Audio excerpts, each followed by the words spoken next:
ராஜாளி பார்வை நேயர்களுக்கு வணக்கம். ரயில்வேக்கு உட்பட்ட இந்த ரயில்வே ஸ்கூலானது 100 ஆண்டு காலமாக நடத்தப்பட்டு வந்தது. இப்போ எல்லாம் சமைத்து போச்சு. பக்கத்தில் ஒரு கல்யாண மண்டபம் வந்தது, அதுவும் நல்ல மாதிரி நடந்திருந்தது. இப்போ ஏன் எல்லாம் சமைத்து போச்சு? நம்ம அரங்கத்திற்கு வருகை தந்திருக்கும் மேயர் குறித்து பேசுவார்.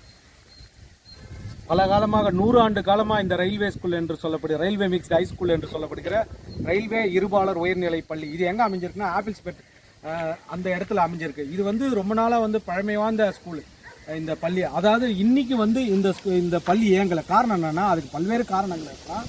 ஆனால் ஒரு காலத்தில் ஒரு பெஸ்ட் டீச்சிங் என்று சொல்லப்படுகிற ஒரு சிறந்த கல்வி கொடுத்துருந்தாங்க. அது மட்டும் இல்லாமல் ஆங்கிலோ இந்தியன் சிலபஸ்ன்னு சொல்லப்படுகிற அரக்கோணத்திலேயே எல்லா மெட்ரிகுலேஷன் சிபிஎஸ்சி மட்டும்தான் இருந்தது. ஆனால் இங்கே மட்டும் ஆங்கிலோ இந்தியன் சிலபஸ் என்று சொல்லப்படுகிற ஆங்கிலோ இந்திய கல்வியை கொடுத்துருந்தாங்க. இங்கே தொடக்கத்திலேருந்து பிரைமரியிலேருந்து அப் டு ஹைஸ்கூல் அளவில் எல்லாமே கம்பல்சரி கோஎட் அப்படின்னு சொல்லப்படுவாங்க.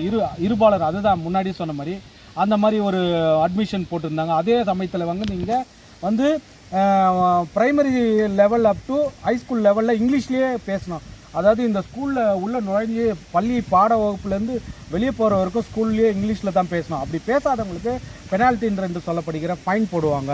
அதாவது அபராதம் விதிப்பாங்க, தண்டனை விதிப்பாங்க. அந்த மாதிரி இந்த ரயில்வே ஸ்கூலில் ஒரு நல்ல பெஸ்ட் டீச்சிங் கொடுத்துருந்தாங்க. அதே போல் ஜெர்மையா என்று சொல்லப்படுகிற the great advocate high court of Madras அவர்களுடைய only one daughter actress Andrea, அவங்க இங்கே தான் படித்தாங்க. who was studied in railway school. நானும் அதே போல் பெருமைப்பட்டிருக்கேன். நானும் அடியேன் இந்த ரயில்வே ஸ்கூலில் தான் படித்தேன், ரயில்வே மிக்ஸ்டு ஹை ஸ்கூலில் தான். இன்றைக்கி இந்த ரயில்வே மிக்ஸ்டு ஹை ஸ்கூல் எதனால் செயல்படல? அப்போது ரயில்வே போர்டு அத்தாரிட்டிக்கு ஒரு கடிதம் மக்கள் எதிர்பார்க்குறாங்க. நடவடிக்கை எடுப்பாங்களா? ரயில்வே போர்டு அத்தாரிட்டி எடுப்பாங்களா? இல்லை மினிஸ்ட்ரி ஆஃப் ரயில்வேஸ் நடவடிக்கை எடுப்பாங்களா?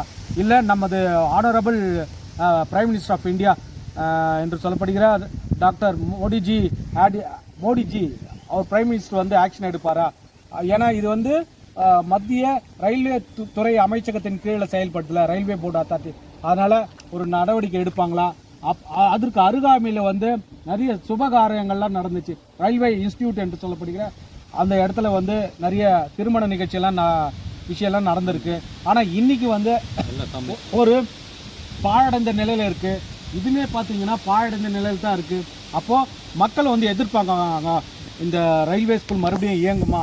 ஏன்னா ரயில்வே எம்ப்ளாயிங்க அவங்க பிள்ளைங்களை இங்கே படிக்க வைக்காமல் அதாவது தனியார் பள்ளிகளில் படிக்க வச்சதால தான் இது அந்த அட்மிஷன் வராதுக்கு காரணம் என்று மக்கள் மத்தியில் ஒரு பரவலான கருத்து நிலவுது.